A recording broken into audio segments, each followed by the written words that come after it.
잠언 14장 10절을 보면 사람들이 살아가는 모습을 가만히 들여다본 솔로몬이 이런 말을 남겨두었습니다.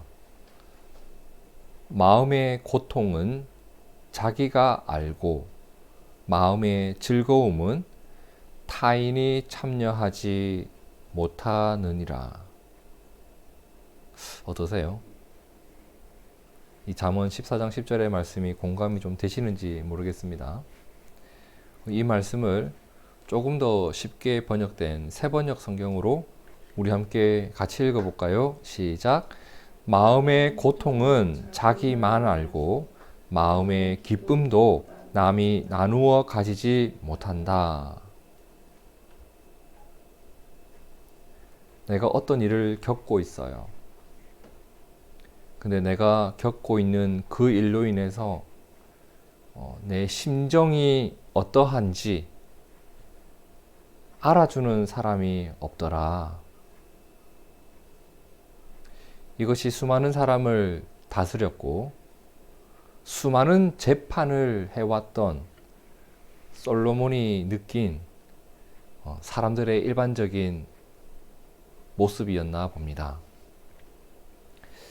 실제로 제가 살아온 시간들을 곰곰이 한번 되짚어 보아도 내가 어떤 고통을 겪고 있을 때 그 고통을 이해해주는 한 사람을 만난다는 것이 참 어려운 일이더라고요. 그리고 내가 얻은 기쁨이 있는데 이것을 자신의 기쁨으로 삼아주는 사람을 만난다는 것, 이 또한 어려운 일이었습니다. 어떤 고통을 겪고 있을 때 그 고통에 대해서 충고해주는 사람은 참 많았습니다. 그리고 어떤 기쁜 일을 겪었을 때 그 기쁜 일에 대해서 딴지 거는 사람은 참 많이 만났습니다. 그게 다 좋은 건 아닐걸? 뭐 이런 식으로. 그러니까 이제 이런 마음에 공감해 주는 사람이 적다는 것을 경험적으로 알아가다 보니 어떤 일이 발생하게 되냐면 힘든 일이 있어도 누구한테 잘 말하지 않게 돼요. 기쁜 일이 있어도 잘 말하지 않게 돼요. 이제 경험적으로 사람에 대한 실망감이 들다 보면 이렇게 말이 점점 줄어들게 되는 거죠. 여러분 때로는 이런 생각 들지 않으시던가요? 내가 너무 힘겨울 때 쉽게 생각해서 우리 회사를 한번 생각해 볼까요? 내가 너무 힘겨울 때 우리가 다 같이 직원이지만 내가 특별히 일을 더 많이 할 때가 있잖아요. 그렇게 나의 힘겨운 상황을 이해해주는 동료 한 사람만 있어도 내가 버틸 수 있거든요. 어릴 때부터 우리가 백지장도 맞들면 낫다라고 얼마나 많이 배웠습니까? 맞아요. 백지장도 맞들면 나아요. 근데 내가 무거운 짐을 지고 가는데 그 모습을 사람들이 구경만 하고 있더라는 겁니다. 실제로 그런 경우가 얼마나 많아요. 그런 현실을 마주하게 될 때 그 현실 자체가 내가 겪고 있는 일 외에 내 마음을 어렵게 하는 또 다른 이유가 되기도 합니다. 이런 점에서 상당히 큰 괴로움을 느꼈을 것 같아요. 누가? 오늘 말씀에 나오는 이 여인 말입니다. 나를 알아주는 사람이 아무도 없어요. 어떤 상황인지 21절을 한번 봅시다. 예수께서 거기서 나가서 두로와 시돈 지방으로 들어가시니, 자, 장소는 어디예요? 두로와 시돈 지방. 이스라엘 북쪽에 갈릴리란 동네가 있는데 그곳보다 더 위쪽이에요. 우리로 치면 북한, 연변, 러시아 이 정도 되겠죠. 예, 그 위쪽 지방으로 들어갔는데 이방인들의 땅입니다. 가나안 여자 하나가 그 지경에서 나와서 소리질러 이르되 주 다윗의 자손이여 나를 불쌍히 여기소서 내 딸이 흉악하게 귀신 들렸나이다 하되. 자, 22절만 세번역 성경으로 다시 한번 볼게요. 마침 가나안 여자 한 사람이 그 지방에서 나와서 외쳐 말하였다. 뭐라고 했죠? 다윗의 자손이신 주님, 나를 불쌍히 여겨 주십시오. 왜? 내 딸이 귀신이 들려 괴로워하고 있습니다. 라고 했습니다. 자, 딸이 어떤 증상이 있죠? 귀신이 들려서 흉악한 모습이 되었다. 극심한 괴로움을 겪고 있다. 자녀가 아픕니다. 그리고 어떤 증상이 구체적으로 나타났는지는 알 수가 없겠지만 굉장히 괴로운 상황을 겪고 있습니다. 여러분, 자녀가 아플 때 그것을 바라보는 부모의 마음 잘 아실 거라 생각합니다. 그 마음이 찢어지죠. 게다가 그렇게 힘들어하는 내 딸을 위해서 내가 해줄 수 있는 것이 어떻다? 아무것도 없는 거예요. 그 마음이 얼마나 힘들었을까. 그런데 내가 거주하고 있는 이곳에 예수님이 왔다는 소식을 듣게 되었습니다. 당시 사람들에게 예수님은 이렇게 알려져 있었는데 마태복음 4장 24절을 보세요. 그의 소문이, 예수의 소문이 온 수리아에 퍼진지라. 수리아가 이스라엘 북부 지방, 북쪽 지역을 말하는 거예요. 이스라엘보다 더 북쪽 지역에 있는 옛날 도시들, 수리아 지방이라고 하죠. 그 수리아에 퍼진지라. 사람들이 모든 앓는 자, 곧 각종 병에 걸려서 고통당하는 자, 귀신 들린 자, 간질하는 자, 중풍병자들을 데려오니 그들을 고치는 것이 예수님의 모습이었고, 이 소문은 이미 오래전부터 온 지역에 퍼져 있었단 말이에요. 자, 그러면 이러한 예수님이 어딘가에 나타나기 시작하면 사람들이 병자들을 데리고 나타나기 때문에 굉장히 소란스러웠겠죠. 이 여인, 그분이 우리 동네에 왔다는 소식을 듣게 됩니다. 내 딸의 기나긴 고통을 해결해 줄 수 있는 분이 지나간다는 소식을 듣자마자 당장 달려나갔던 거죠. 그리고 예수님을 부릅니다. 22절에 가나안 여자가 그 지경에서 나와서 소리질러 이르되 다윗의 자손이여 나를 불쌍히 여기소서 내 딸이 흉악하게 귀신 들렸나이다. 얼마나 간절했을까요? 그런데 23절을 보세요.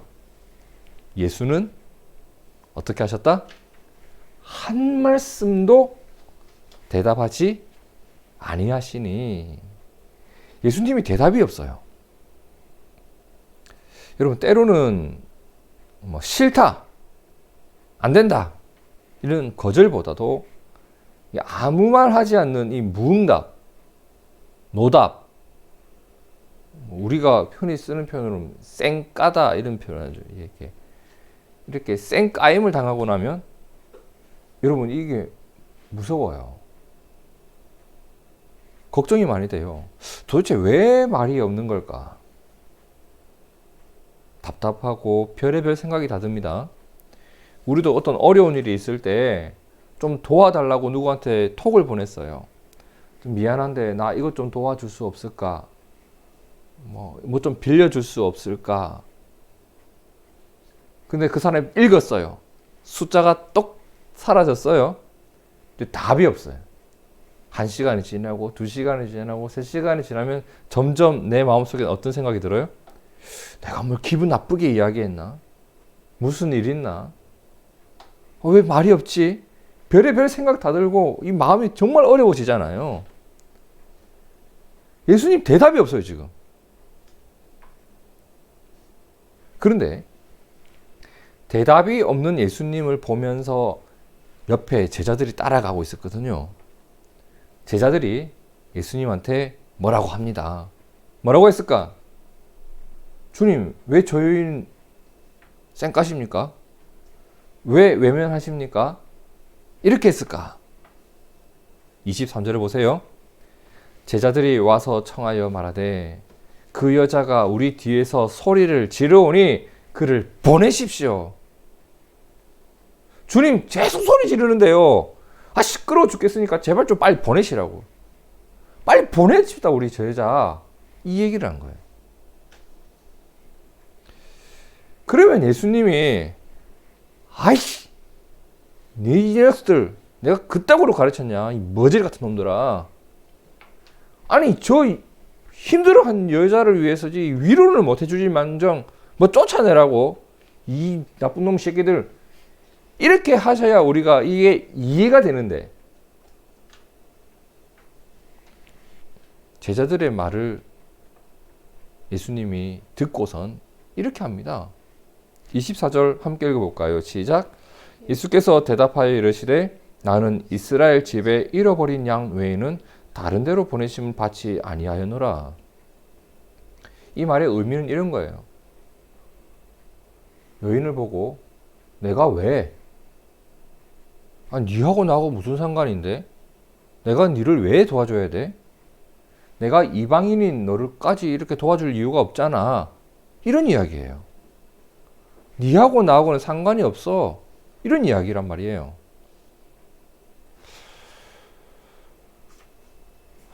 상당히 자존심 상하는 말입니다. 이런 말 듣고 나면 실망감이 오고 마음이 이렇게 포기하고 싶어지잖아요. 그런데 이렇게 무시당해도 이렇게 자존심이 상해도 지금 누가 아파요? 내 딸이 아프단 말이에요. 그리고 이 여인에게는 한 가지 확신이 있었어요. 이분은 내 딸을 분명히 고칠 수 있는 분이라는 것은 분명하다는 거예요. 그러니까 이 여인에게는 예수님이 내 딸을 고칠 수 있는 분이라고 하는 확신과 내 딸이 아픈 현실과 이런 나를 무시하는 제자와 예수님의 모습을 마주하는 현실을 지금 복합적으로 겪고 있는 겁니다. 그죠? 이 상황에서 이 여인은 어떻게 했을까? 자, 25절. 다시 한번 이렇게 구합니다. 여자가 예수님께 와서 뭘 해요? 절을 하면서 굉장히 간절하게 구했던 거죠. 절을 하면서 제발 좀 도와달라고, 제발 좀 도와달라고 더 난리를 쳤을 겁니다. 자, 이렇게 절을 하면서 더 간절히 구하는 이 여인에게 예수님은 정말 성경을 가까이 하지 않는 사람도 웬만하면 알고 있는, 한 번 들으면 잊혀지지 않는 그 유명한 말씀을 하셨는데, 자, 26절을 함께 읽어봅시다. 시작. 대답하여 이르시되 자녀의 떡을 취하여 개들에게 던짐이 마땅하지 아니하니라. 자녀한테 줄 것을 개한테 주는 거 봤냐? 이 무슨 말이에요, 여러분? 너는 내 눈에 개로 보인다는 겁니다. 내가 지금 이스라엘 백성들 고쳐주는 것만 해도 피곤하거든. 근데 내가 개 같은 너에게도 뭘 도와줘야 돼? 와, 이 정도면 마음의 상처를 굉장히 크게 낸 말입니다. 그죠? 화를 냈을 뻔도 합니다. 이 여인, 그죠? 에이씨! 하고 다시는 안 온다고 하면서 내가 예수를 다시 찾아올 일 없을 거다. 평생 예수님을 욕하며 살아가도 사실은 뭐 크게 이 여자가 나쁜 것 같지 않을 정도로 지금 보여지는 아주 그런 모욕을 당했단 말이에요. 그런데 이 여인이 그 자리에서 뭐라고 하냐면 이렇게 대답을 합니다. 27절. 여자가 이르되 주여 옳습니다. 개들도 제 주인의 상에서 떨어지는 부스러기를 먹나이다. 자, 세번역 성경으로 우리 함께 읽어볼까요? 시작. 그 여자가 말하였다. 주님, 그렇습니다. 그러나 개들도 주인의 상에서 떨어지는 부스러기는 얻어 먹습니다. 이 여인이 먼저 고백한 게 뭐였냐면 주님이 옳습니다 였습니다. 그리고 구한 게 뭐였죠? 부스럭이라도 주실 수 없겠습니까? 여러분, 이 여인이라고 하고 싶은 말이 없었을까요? 자존심이 없었을까요? 아니면 딸의 상황이 너무 급박해서 이렇게 해서라도 주님을 설득하고 싶었던 걸까? 이 여인이 이렇게 대답할 수 있었던 이유는 이런 것들이 아니라 그녀가 이렇게 할 수 있었던 이유를 성경은 단 한 가지 때문이었다라고 말하는데요. 28절에 뭐라고 해요? 예수께서 대답하여 이르시되 여자여 내 믿음이 크다라고 했습니다. 이 여인이 이렇게 대답할 수 있고 모두가 나를 무시하고 모두가 나의 고통을 외면하고 있는데 그럼에도 불구하고 주님을 붙들 수 있었던 이유가 무엇 때문이었다? 그녀의 믿음이 컸기 때문이다. 믿음이라고 다 똑같은 믿음 아니죠. 이런 큰 믿음이 있습니다, 여러분. 나를 이해해주는 한 사람이 없는 그때에 실망하지 않을 수 있고 심지어 예수님조차도 나를 외면하는 그때에 여전히 그 자리에 지킬 수 있었고 아니 오히려 더 낮아져서 주님한테 바짝 엎드려서 주님의 도움을 구할 수 있었던 것은 큰 믿음 때문이었습니다. 이 여인에게는 간절함을 넘어선 큰 믿음, 그녀가 그 믿음으로 구했던 게 뭐였어요? 주님이 저를 개로 여기셨다면 제가 개가 맞습니다. 그리고 저는 주님의 상에서 떨어지는 그 부스럭이라도 먹겠사오니 그 부스럭의 은혜라도 저의 딸을 위해서 베풀어 주실 수 없겠습니까?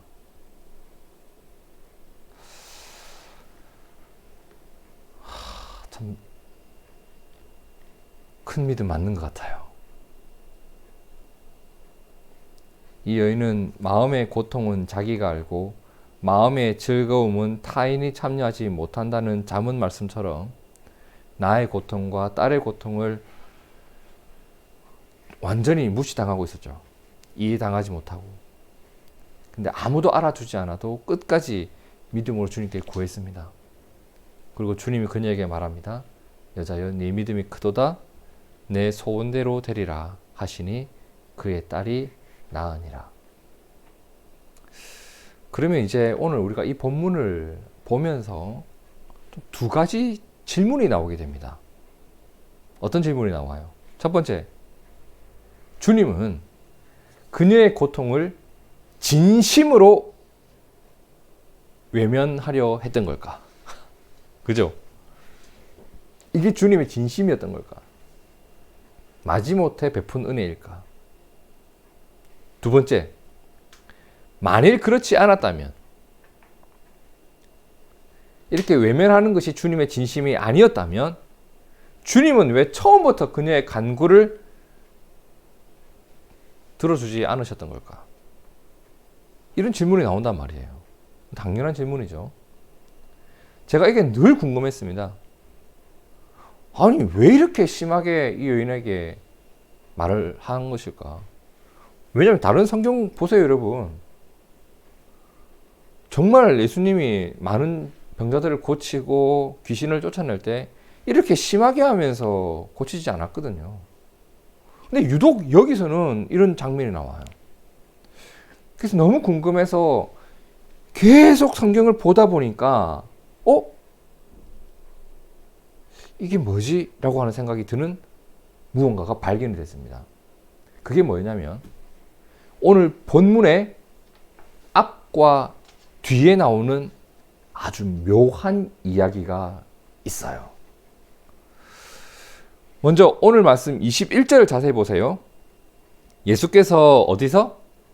거기서라는 말이 나옵니다. 맞나요? 예수께서 거기서 나와서 두로와 시돈 지방으로 갔다. 그리고 이 여인을 만났던 거죠. 맞나요?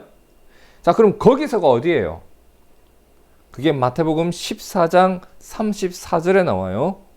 그들이 건너가 게넷사렛 땅에 이르니, 게넷사렛에서 두로와 시돈을 가셨던 거예요. 게넷사렛은 어디냐? 갈릴리 바다 옆에 있는 동네예요. 갈릴리예요. 한마디로 갈릴리. 자, 그리고 두로와 시돈 지방에서 일을 다 마치고 29절을 보세요. 예수께서 거기서 어디서? 이 두로와 시돈 지방에서 떠나사 어디로 왔죠? 갈릴리 호숫가에 이르러 갈릴리로 돌아온 거예요. 그러니까 지금 갈릴리에서 이 여인을 만나러 두로와 시돈을 갔다가 그리고 다시 갈릴리로 돌아온 이런 일정이었는데, 이 갈릴리에서 이런 사건이 있었습니다. 저 먼저 예수님께서 두로와 시돈 지방으로 가시기 전에 게넷사렛에서 있었던 일이 어떤 일이냐면 마태복음 15장 1절을 보세요. 그때에 바리새인과 서기관들이 예루살렘으로부터 예수께 나와 이르되 당신의 제자들이 어찌하여 장로들의 전통을 범하나이까 떡 먹을 때에 손을 씻지 않습니다.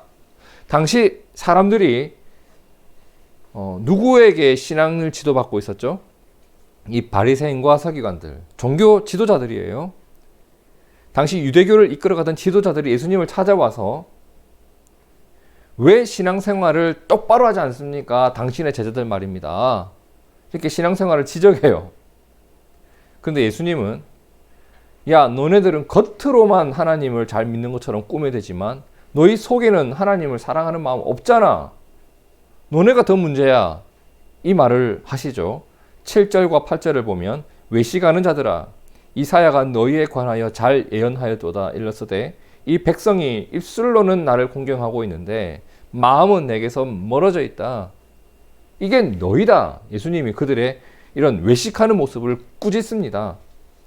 그리고 제자들을 불러서 너희 저 따위 신앙생활 하면 안 돼 라고 하면서 겉으로만 멋있는 척, 겉으로만 잘하는 척 하는 이 신앙 행위를 조심해라 라고 비유를 들어 설명을 해줍니다. 그런데 문제는 제자들이 예수님의 그 비유를 알아먹지를 못하는 거예요. 이게 무슨 말이야? 이렇게 하는 거예요. 그 모습이 15절과 16절에 나오죠. 베드로가 대답하여 이르되 이 비유를 우리에게 설명하여 주십시오. 그때 예수님 뭐라고 해요? 너희가 아직까지 깨달음이 없느냐. 그래서 그때 그 유명한 가르침이 나오죠. 입으로 들어가는 것이 사람을 더럽히는 것이 아니라 입에서 나오는 것이 사람을 더럽힌다. 어쨌든 지금 이런 일이 있은 이후에 어디로 갔다? 예수님이 두로와 시돈 지방으로 가셨던 거예요. 그죠? 그리고 이 여인을 만나고 나서 다시 갈릴리로 돌아왔습니다. 갈릴리로 돌아왔을 때 또 이런 일이 있었어요. 마태복음 16장 6절 예수께서 이르시되 제자들에게 뭐라고 해요? 또다시 이것을 경고하세요. 바리새인과 사두개인들의 누룩을 주의해라. 이 누룩은 이제 빵 만드는 재료죠. 근데 이 말씀의 의미는 빵 만드는 재료 가지고 얘기하는 게 아니고 그들의 누룩과 같은 겉모습만 번지르르하고 속에는 텅텅 비어있는 그런 외식적인 신앙생활을 조심해라. 이런 의미로 이 말씀을 한 건데 지금도 제자들이 알아먹지 못해요. 누룩?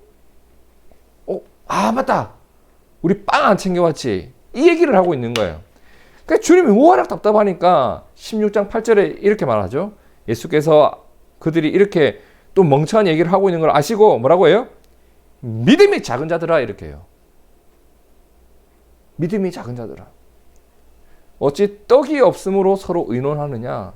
너희가 아직도 깨닫지 못하느냐? 자, 그러면 다시 정리를 해봅시다. 오늘 본문이었던 두로와 시돈 지역에서 있었던 이 사건 앞, 뒤로 어떤 이야기가 나오고 있는지를 주목하셔야 돼요.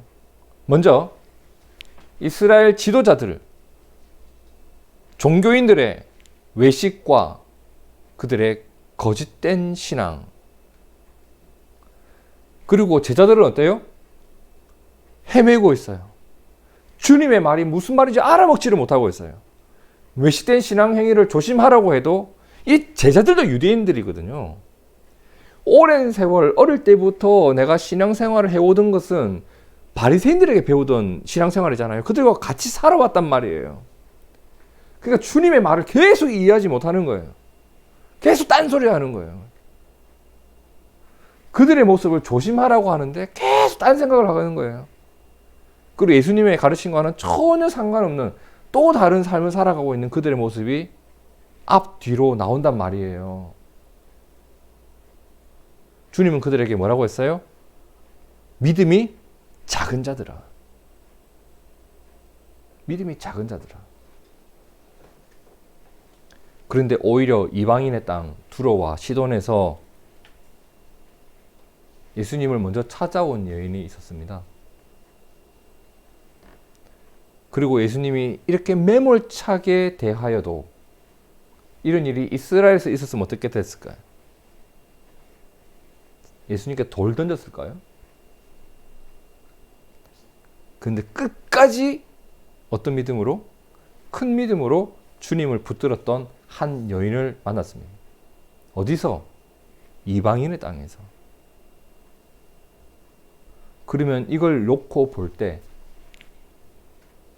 우리가 주님의 진심이 무엇이었을까를 생각해 볼 수 있습니다.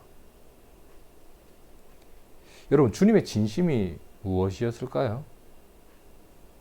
주님의 진심은 그녀의 믿음대로 되는 겁니다. 주님은 그녀를 거절할 마음이 없으셨어요. 무엇을 통해 이것을 알 수 있죠? 갈릴리에서 두로와 시돈 지역을 갔습니다. 그리고 다시 갈릴리로 돌아왔습니다. 이 여행 중에 유일하게 만난 사람이 누구였어요? 이 여인 한 사람이었어요. 무슨 말이에요? 갈릴리에서 두로를 갔다가 두로에서 갈릴리로 돌아왔는데 이 여인을 한 사람을 만나고 왔다. 이 무슨 말이에요? 이 여인을 만나기 위해 그곳을 가셨다는 겁니다. 주님이 그곳을 찾아간 이유는 이 여인의 고통을 알고 계셨기 때문이고 찾아가신 겁니다. 그러면 주님의 진심이 뭐였을까? 그녀의 믿음대로 되는 것이었습니다. 그리고 주님은 제자들이 보기를 원하지 않으셨을까요? 그 여인에게 있었던 큰 믿음을 너희가 좀 봐라. 어떤 믿음이 큰 믿음인지 좀 보라는 겁니다.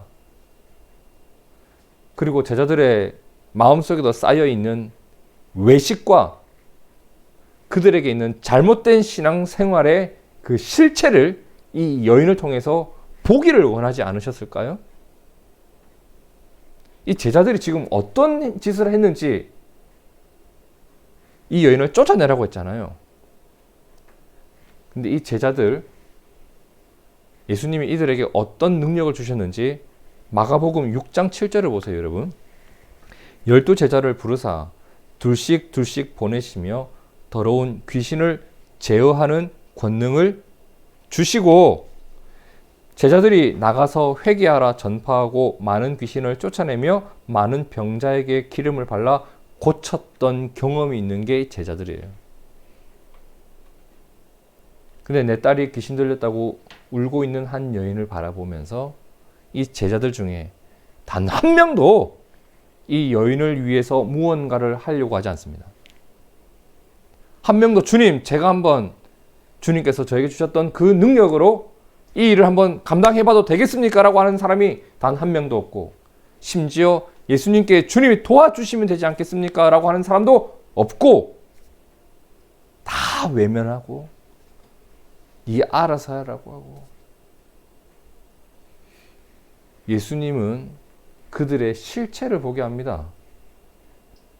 너희가 권능은 받았지만 사용하지는 않고, 달란트는 받았지만 땅에 묻어두고 있고, 그게 제자들의 모습 아닙니까?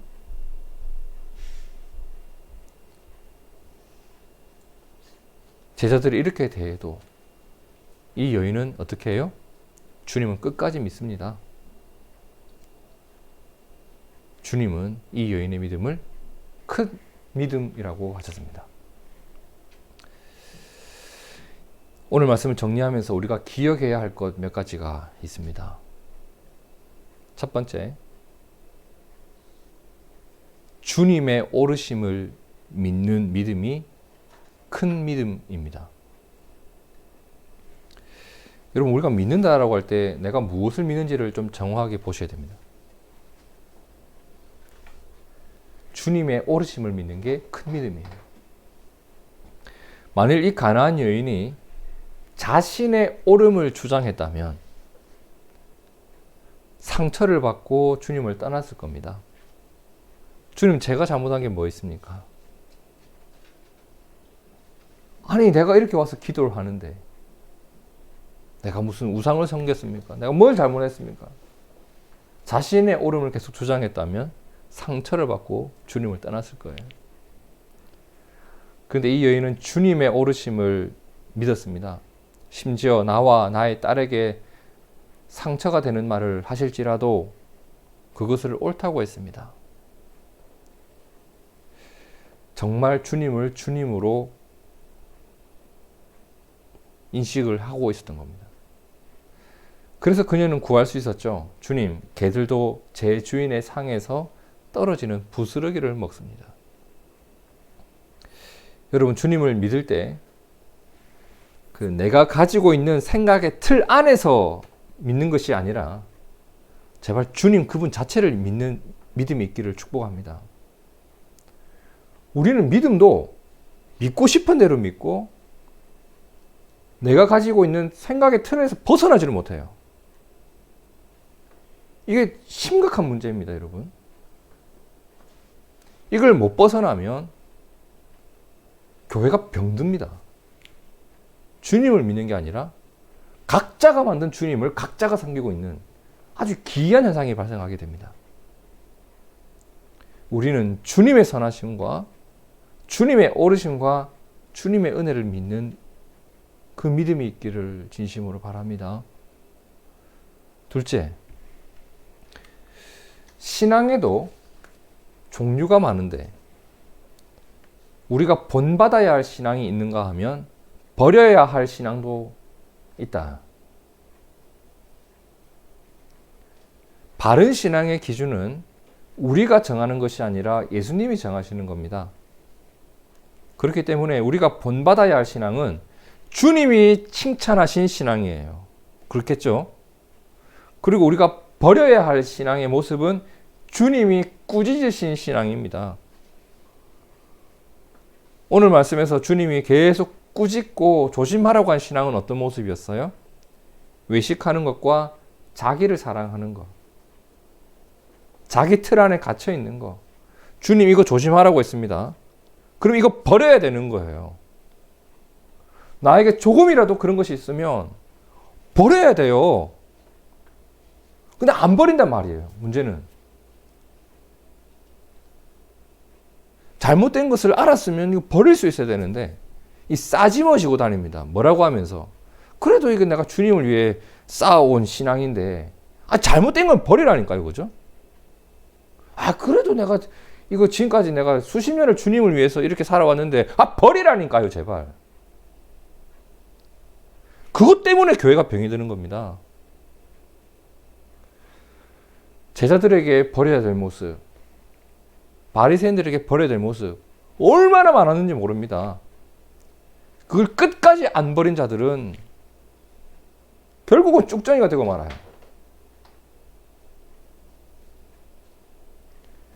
오죽했으면 주님이 세수를 세 부대에 부으라고 하셨을까? 새 헝겊은 낡은 헝겊에 붙이는 거 아니라고 하셨을까? 오죽했으면. 오늘 우리도 혹 지난 세월 나에게도 쌓여있는 어떤 잘못된 모습이 있다면, 그리고 그 잘못된 신앙 때문에 일어나고 있는 신앙 행태들이 있다면 버려야 돼요. 버려야 됩니다. 그리고 내 믿음이 크다고 하셨던 이 여인의 믿음처럼 이 간절함과 끝까지 주님을 신뢰하는 그 믿음을 새롭게 쌓아가야 됩니다. 오늘 이 여인을 본받는 우리가 되었으면 좋겠습니다. 마지막 셋째로 우리가 이루어가야 할 모습이 있지 않나. 어떤 거? 자, 솔로몬이 재판을 하면서 사람들을 다스리면서 일반적인 사람들의 모습을 이렇게 정의했다고 했죠. 어떻게? 마음의 고통은 자기가 알고 마음의 즐거움은 타인이 참여하지 못한다. 이게 솔로몬이 본 일반인들의 모습이었어요. 그리고 우리들이 살아가는 모습이기도 해요. 근데 성경에서 우리가 도달해야 할, 우리가 신앙으로 가야 할 목적지를 이렇게 제시했습니다. 로마서 12장 15절 함께 읽습니다. 시작. 즐거워하는 자들과 함께 즐거워하고 우는 자들과 함께 울라.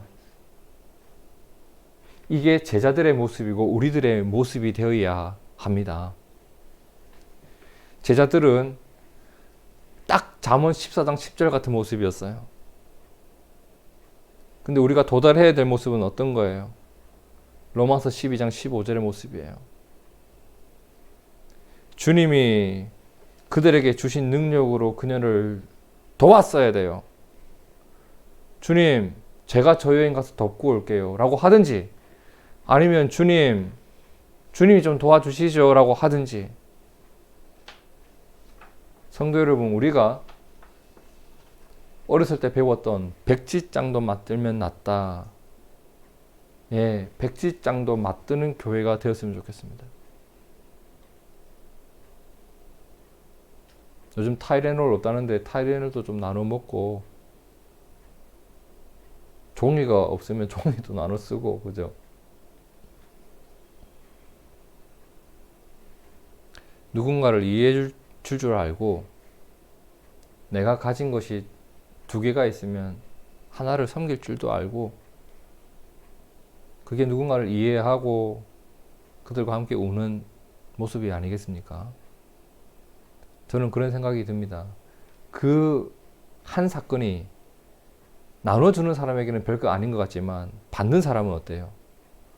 너무너무 힘겨운 시간을 헤쳐갈 수 있는 힘을 얻는 사건입니다. 또 한 고비를 넘어서는 힘을 얻는 사건입니다.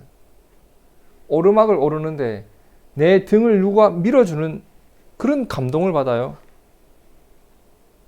하나님의 은혜를 찬양할 수 있는 길을 여는 것이고, 함께 교회를 이룬 행복을 경험하는 시간이 될 겁니다. 즐거워하는 자들과 함께 즐거워하고 우는 자들과 함께 우는 것, 전 이것이 우리의 목표이요 도달하는 지점이 되었으면 좋겠습니다. 오늘 말씀을 이렇게 보다 보니까 믿음도 다양하구나. 큰 믿음이 있는가 하면 작은 믿음도 있고, 작은 믿음이 있는가 하면 심지어 버려야 할 거짓 외식이라는 믿음도 있구나. 믿음이라고 다 똑같은 게 아니구나. 그렇다면 오늘 우리의 믿음은 어떤 믿음이 되어야 할까? 주님께 칭찬받는 믿음이요, 사람을 살리는 믿음이요, 큰 믿음이요, 예수님을 닮아가는 믿음이기를 간절히 바라게 됩니다. 우리 한 사람 한 사람이 주님께 칭찬받는 믿음을 가진 자 되기를 진심으로 축복합니다. 함께 기도하겠습니다.